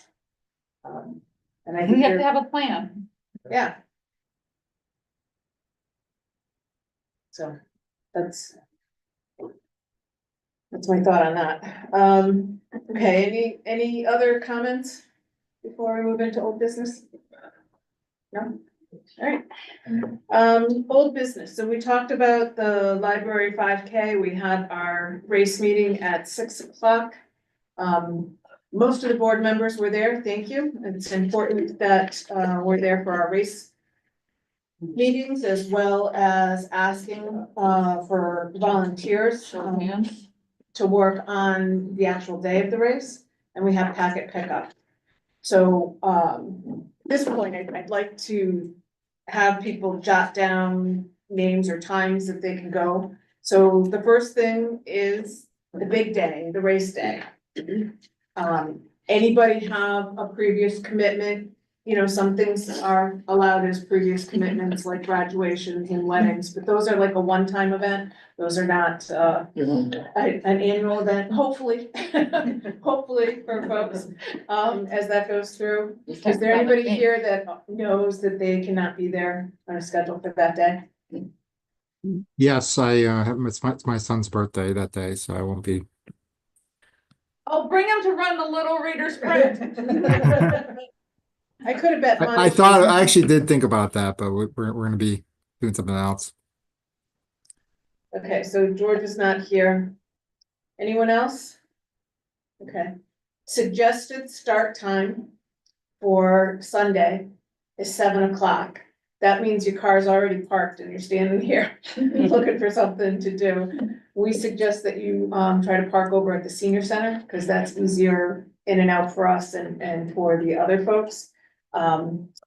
Christopher Riley has again offered to be here even earlier than that, to go around with Ron Tramato, one of our other volunteers, to set up tables and get things going for the race. So registration actually opens up at 7:30 in the morning. So I'm just gonna make a suggestion. I was thinking about the time I told you, maybe a few people could come a little earlier, because the big thing you have to do out in this parking lot is set up tables, so you can even set up registration.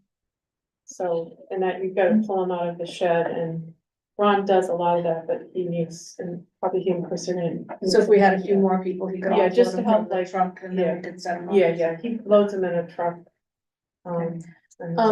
Excuse me, Andy, you stepped out. Are you planning to join us for the race on Sunday, May 18th? Possibly. Any Are you in the commitment? country? I am in the country. But, it's on my calendar. but I may not be in Connecticut. So to be determined.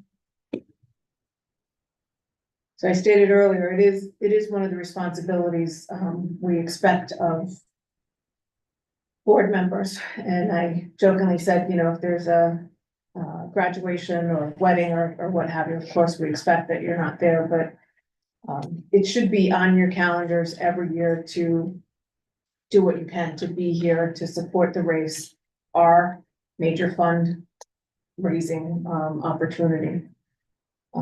So we started to talk about who could be here at 7, and we need a few people here before 7. Yeah. Lisa, about how many? Just a couple, I would say.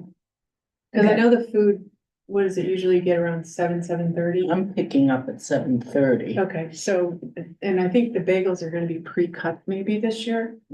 I don't know what time they're coming, but I Yeah. know. So we don't offer the food to runners until after they run the race, so having the food arrive at 7:30 is That's not a good, big deal. right, is good, and then we'll. Usually it's getting the tables set up and this whole area set up. So that they're ready to roll at 7:30. And somebody mentioned at the race how many canopies we would need. The DJ needs a canopy. I think the library owns library has 3, we one. have one at home, so there's 4. And Bill Rogers isn't going to be signing or I don't doing think anything, so, so. I was gonna double check with him. We've had a canopy for him in the past. Right, I mean, but only because he was selling things and Right, signing and posters it and stuff. depends on, yeah, I mean, Just verify that he isn't bringing something to sell. I'm gonna do that, I don't know for sure. So what kind of fruit are you doing on Asher? What kind of what? Fruit. We're having oranges and bananas Oh, yeah. and fruit cups from Middle Woods. Mhm. And then the healthy stuff, donuts and bagels, water. Yeah. Not apples. No. I can come early, I'll see if I can bring my significant other to see it done. The oranges are real. Okay, so, I mean, are we talking that it's 7:15 early or 6:30? I think if you had like 2 people that around 6:30 that could work with And then back. Chris and I know. Ron, You can and my have me, husband but Scott I will can't be there promise to too, help. so. Twist his arm. Okay, so, we need 2 people to come at 6:30. Chris, you're not in that count, but you're already here at that I'm time, already so here. thank you. Leanne, you're gonna sign up for 6:30? Yeah, I can help there. The only thing that I will caveat on that, I don't know where we are with traffic control. I know Ron's got people set up and what have you, but I am gonna throw my cert vest in. So that if I have to go in on traffic duty, I'll serve there instead of up here at the library doing it twice a day. Okay. Do I have another person that can commit to 6:30? Thank you, Jason.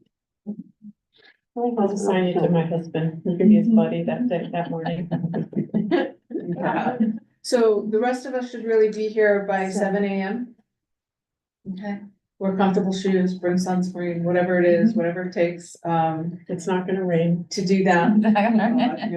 Rain the day before.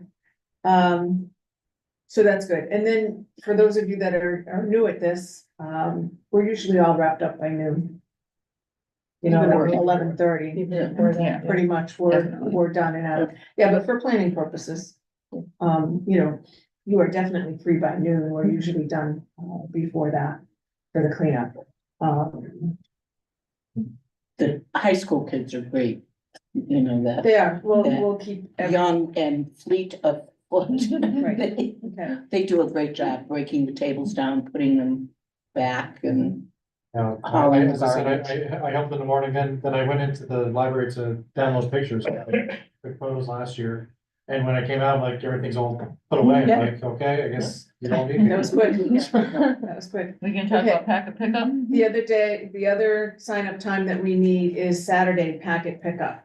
And again, the first crew, you need to be here early and be ready to, you know, usually we do the canopy for that. But we need to define what packet pickup is. Okay, so packet pickup is where, people that have registered for running can come the day early, get their bibs with their number on it, get their shirts if they qualify for a shirt. We will even take registrations on that day, for folks that come up and say, hey, it woulda, shoulda, coulda, and we're like, oh, here, just give us money, now you're registered, right? We usually set up out in the parking lot, if the weather is really horrible, we'll come into the lobby like we did once before. But usually we have a tag team of 2 folks, people come in, they give their name, we hand them their bib and a t-shirt as appropriate, and they happily go on their way. And it's a good opportunity, it's a good opportunity to schmooze with them too. You know, just make them feel welcome. I think the tri-board should be sitting behind you as your. That too. I think we need a new tri-board, a new fancy. As long as you Nicely can done guarantee one. there's no wind. Yeah. So, and packet pickup, I know it's announced. 10 to 2. 10 to 2. Yeah. So packet pickup is Saturday, 10 to 2. The first people is 9:30 early enough to get that Yeah, up? usually we put the canopy up and then we'll get the table and then we let them people set up the table. Okay. So it's 9:30 to 12 and then 12 to basically 3. The people who do the Okay, I second used to shift, do 2 hours and have some overlap, but right? Yeah, that's not, so it's not 12, it's a shift change. You wanna have an overlap for like half an hour, like 11:30? You can, I mean, I can. we're out of. 11:30, 12:30, 1:30, 2:30, so, I'll do that. yeah. I'll do the 9:30. 9:30? Yes.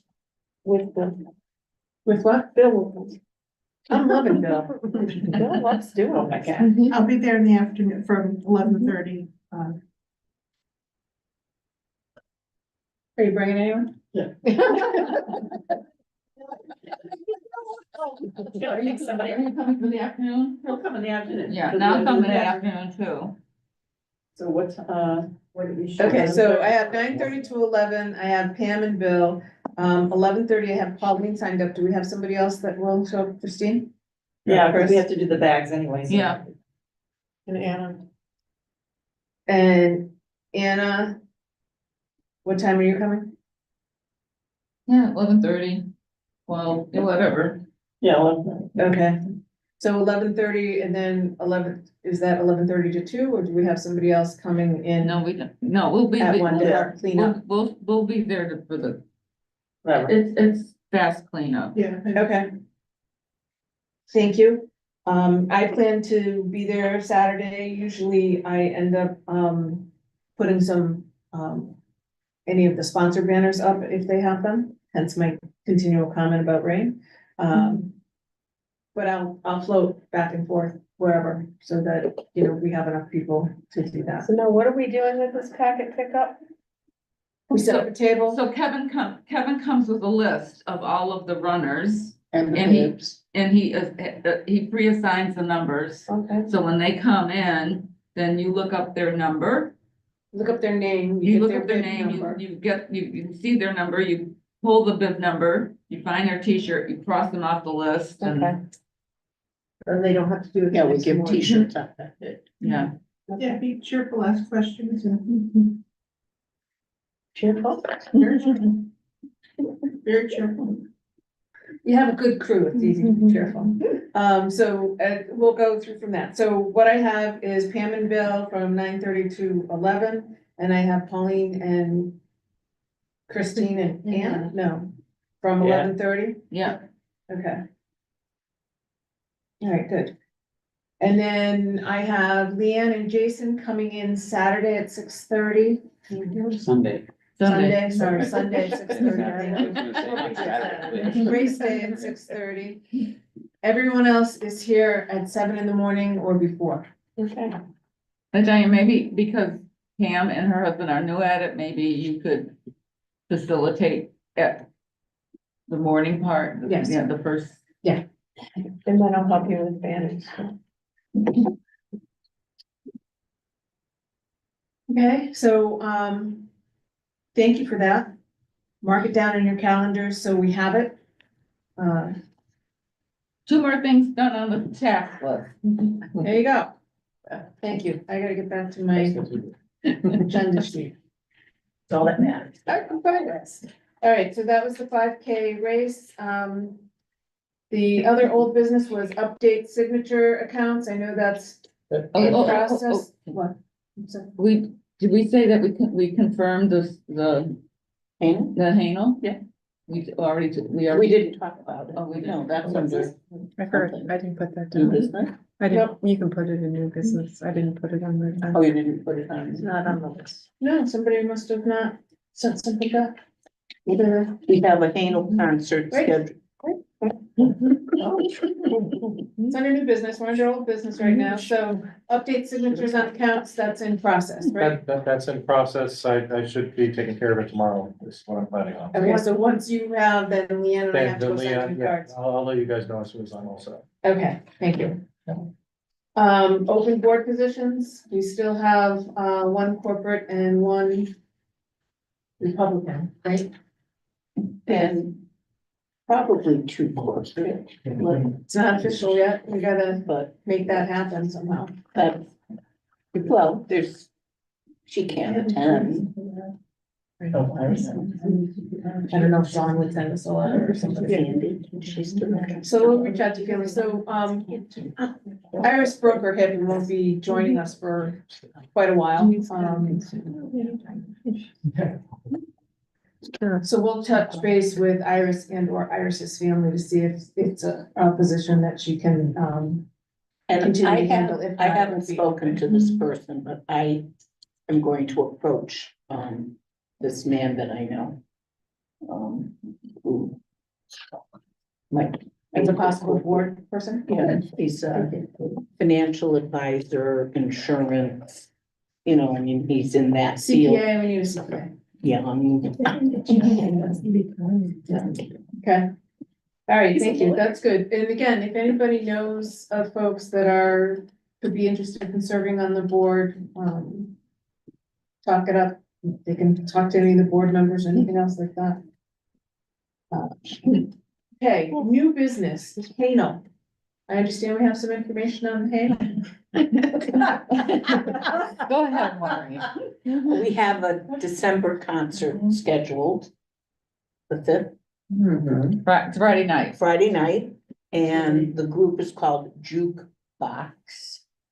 Jukebox 4. And there's 4 and or 5 people. We're going to have 4 members. December 5th. I met with 2 of the members a couple of weeks ago so they could see the performing space. And they said it would work fine for their purposes. They are primarily a doo-wop group. But because of the time of the year, they said they'll incorporate some holiday numbers, but it won't be holiday specific. And, they're of an age, they're not kids. And, they've been. They're gonna come in Well, sequin jackets. They have sequin, you know, the fellow They're fun. we've been dealing with, Jerry, he asked, he said, you know, they have the blue sparkly, the silver, the red, you know, and they do this whole thing, you know, think back to, well, some of us know, like the Temptations or those groups where they would come out, introduce, you know, they have their own little preamble. Yeah. Anyway, I think, yep. Yes. And I think that, it'll be well received, and they're local people. One of the members I know lives in New Britain, and they actually do all their rehearsing there. He lives out by Stanley Quarter. And Jerry is a New Haven native who now lives in East Hampton, and anyway, they're local. So, Sounds like a fun crew. Do Yeah, we need it does. did we already approve monies for this, or do we need to ask for monies for think- this? well, Will be our second of the year. Yeah, so In December. they were 1,000, right? Yes. I think something. Or I think you more. said that. Or more. Yeah. Should I do 12? 15. No, because Anybody for 2? you sent Maureen a message on this, so I know, I'm sorry. Well, All as right. long as there's a contract and I have a W-9. It's a little Yeah. bit more than Juke we normally. Box 4. I have one thing to add for these. Number 4. Let's be really quick, I promise. Really? I must have sent it to you in an email. I would say not to Okay, exceed. so do we have an amount to deal with, or should we table the approval until? next No, month? because we want to sign the contract to Yeah. lock things in. So I would say not to exceed 1,500, that, Right, but it's not that high. no. So not to exceed 15. So I will make a motion that we, hire Jukebox to be our December concert and the cost not to exceed $1,500. I'll second that. Can I ask you a question?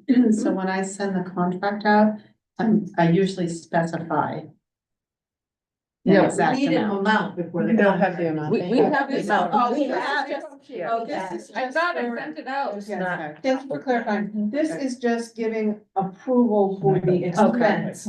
And we do a not to exceed amount because we didn't have the exact amount of the expense, but you should have that for I the might have it contract. here. Hold And they'll on. have it there. Okay. Hold on. All right, I'll mention my new business while Anna's looking. It's really quick. Go ahead. I forgot, the police will be here on the 26th from 11 to 3, the police department. Out, right there in the parking lot. They're gonna be accepting prescription drug take back. I don't know what drug take back here. So, 11 to 3. I am too. I'm very excited about that. April 26th? Clean up those. Yes, a Saturday. And they said that, April 26th? yeah, April 26th. They said that if you bring them, you don't have to take the labels off the bottles, just have them in a bag because they get incinerated. The whole thing gets incinerated. So, he asked to do it here because they did it at Walgreens and it wasn't, he thought this would be an easier location. I suggested here so people could just drive up and drive out. So anyway, they're gonna be here on that And Saturday. what are we charging them for Goodwill for all the times they come and visit us. that? No, I'm teasing. Help. I'm teasing. Okay, great. So that's April 26th from 11 to 3, library parking lot, drive through. Are they going to advertise that? Yes, they're gonna advertise it, yeah. I think we had a motion, but I don't think we voted. No, we're waiting. We're waiting to get the money amount. We don't have it. I'm Okay. having a hard time working. So let's go back to the motion on the table is to approve funding from the Hanel account for the December concert for an amount not to exceed 1,500. Is that what I heard? Yep. Yeah. All those in favor? Aye. Opposed? Motion carries unanimously. Thank you very much. If the Hanel committee could get in touch with Karen and give her the exact It's amount for the 1,000. contract. I got You it. found it? Yeah. 4-piece group Oh, is yeah. $1,000, 5, 1,200. Okay, I just found it. So that we can still hold that motion. as Yep. it stands. the motion passed. So we're good. We're moving on. I don't have anything else under new business. So I would look for public participation. Is there anybody online out in the public? There is not. No? And our public, our in-person public has, left the building, so I think we're fine. That leaves us with one final item on our agenda, the adjournment. Do I have a motion? Move to adjourn. If anyone is interested, I'll take it really quickly to reference. I can just put the Yeah, light on, everybody and can see keep that. your head in and. Yeah. Okay, so, a motion for adjournment? I'll second. Second. All those in favor? Aye. Opposed? Great, thank you. Motion carries unanimously. Thank you, everyone. Do you wanna just send me some dates that can be for you? I can do it at night too.